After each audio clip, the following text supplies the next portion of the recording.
صحیح بخاری کی روایت ہے، بنی اسرائیل میں ایک نوجوان تھا، نام تھا اس کا جریج، بہت نیک عبادت کرنے والا، بڑا اللہ والا، بڑا نمازی۔ ایک بار حضرت جریج نماز کے اندر مصروف تھے، نماز پڑھ رہے، اور ان کی ماں کو کسی چیز کی ضرورت پیش آ گئی تو جریج کو آواز دینے لگی، آئی جریج۔ جریج کہتے ہیں اللہ میں نماز میں ہوں اور پیچھے میری ماں آواز دے رہی ہے۔ جریج یہ کہتے ہیں اللہ میں کیا کروں، میں نماز میں اور میری ماں پیچھے آواز دے رہی ہے۔ پھر اس نے تیسری آواز دی جریج، لیکن جریج نے کوئی جواب نہیں دیا، وہ نماز پڑھتے رہے۔ چوتھی بار جریج کی ماں کے منہ سے یہ جملہ نکلا، جریج تو نے میری آواز سن کر بھی انسنا کر دیا۔ آئے اللہ جریج اس وقت تک نہ مرے جب تک کہ وہ کسی بدکار عورت کا منہ نہ دیکھ لے۔ آئے اللہ جریج کو اس وقت تک تو موت مت دینا جب تک کہ جریج کسی بے شرم و بے حیا عورت کے ساتھ ہم بستری نہ کر لے، اس کے ساتھ زنا نہ کر لے۔ ماں کی بد دعا تھی، ماں یہ بد دعا دے کر چلی گئی۔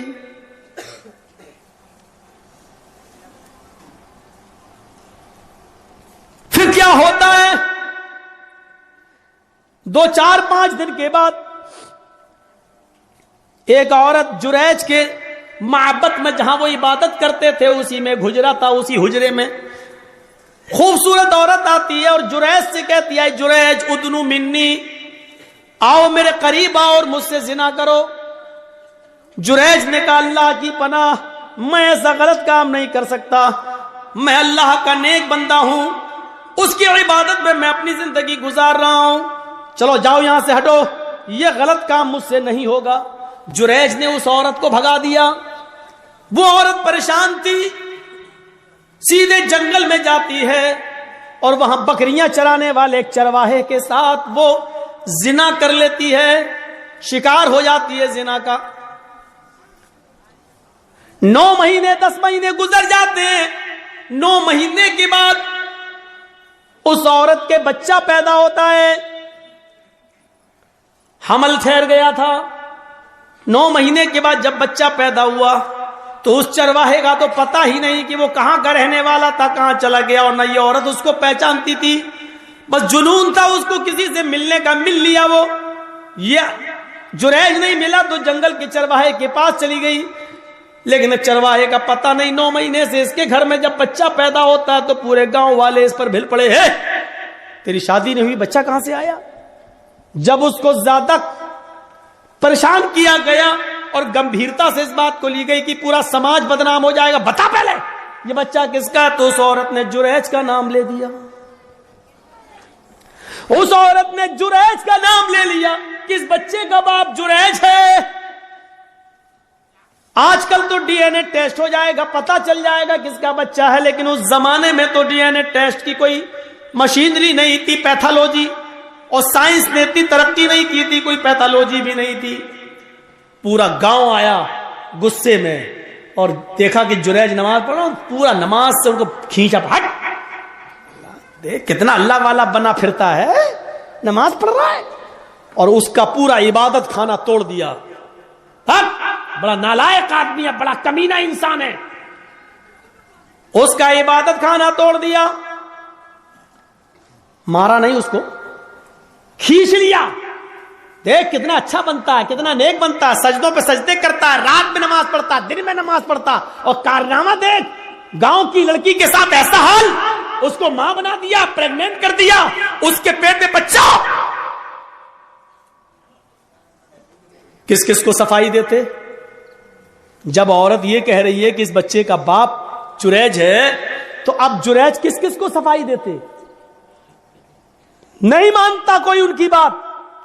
جریج سمجھ گئے کہ وہ بچہ کسی اور کا ہے، لیکن اس عورت نے میرا نام لگا دیا، تو بجائے لوگوں کو صفائی دینے کے بجائے لوگوں کو صفائی دینے کے جریج نے ایک جگہ چٹائی بچھائی، عبادت خانہ تو توڑ دیا، جریج نے ایک جگہ چٹائی بچھائی اور اسی پر وہ نماز پڑھنے میں مصروف ہو گئے اور نماز کے اندر یہ دعا کرنے لگے، اے اللہ اس کی سچائی اگر سامنے نہ آئی تو دنیا میں پھر کبھی کوئی تیرے نیک بندوں پر بھروسہ نہیں کرے گا، کبھی بھی پھر نیک لوگوں پر اعتبار نہ کیا جائے گا، ہر نیک آدمی پھر بدنام ہو جائے گا۔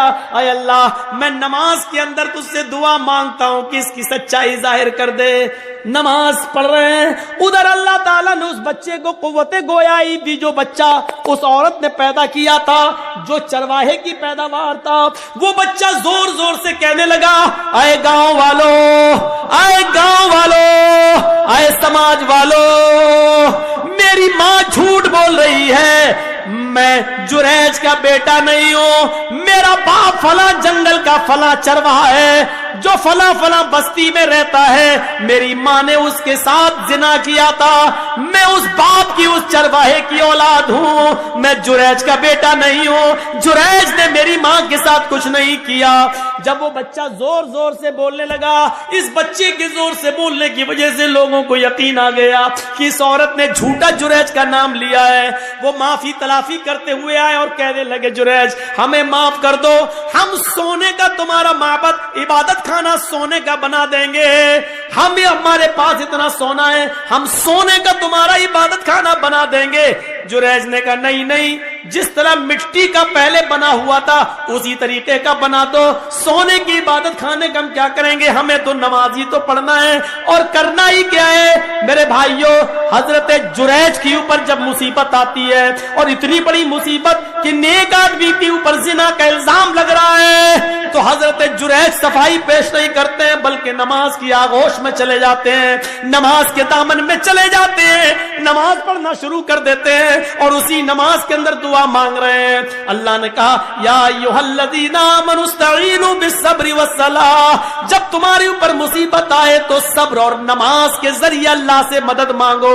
جریج نے صبر کیا گاؤں والوں کے عبادت خانہ توڑنے پر اور نماز کے ذریعے اللہ سے مدد مانگی ہے۔ میرے بھائیوں، نماز بڑی سے بڑی مصیبتوں کو دور کر دیتی ہے۔ نماز جب آپ کے اوپر بہت بڑی کوئی مصیبت آئے تو فوراً وضو بناؤ اور نماز کی آغوش میں چلے جاؤ۔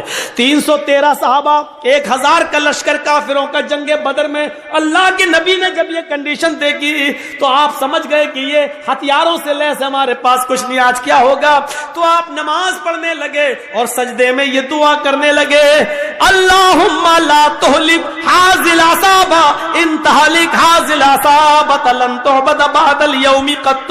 اے اللہ، آج اگر یہ مٹھی بھر جماعت ہلاک ہو گئی، آج یہ 313 صحابہ اگر مٹ گئے، ہلاک ہو گئے، تو اس روئے زمین کے اوپر پھر کبھی تیری عبادت نہ ہو سکے گی، اس روئے زمین کے اوپر پھر کبھی کوئی تیرا نام لینے والا نہ ہوگا۔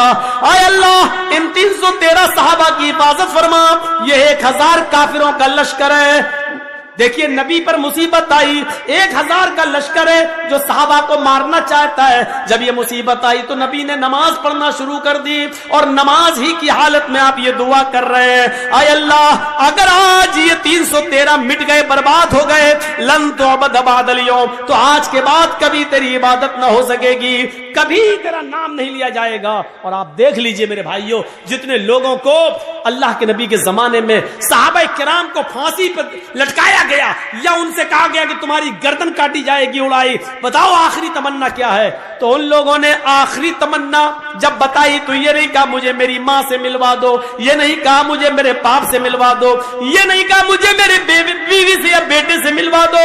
جب ان سے پوچھا جاتا تمہاری آخری تمنا کیا ہے تو وہ کہتے ہیں مجھے 2 رکعت نماز پڑھنے کی مہلت دے دو، مجھے 2 رکعت نماز پڑھنے کا موقع دے دو بس۔ اور وہ ہلکی نماز پڑھتے 2 رکعت تاکہ دشمن یہ نہ سمجھے کہ میں لمبی نماز اس لیے پڑھ رہا ہوں تاکہ موت سے بچ جاؤں یا موت کے ڈر سے میں لمبا کر رہا ہوں۔ وہ چھوٹی چھوٹی ہلکی ہلکی نماز پڑھ لیا کرتے تھے۔ نماز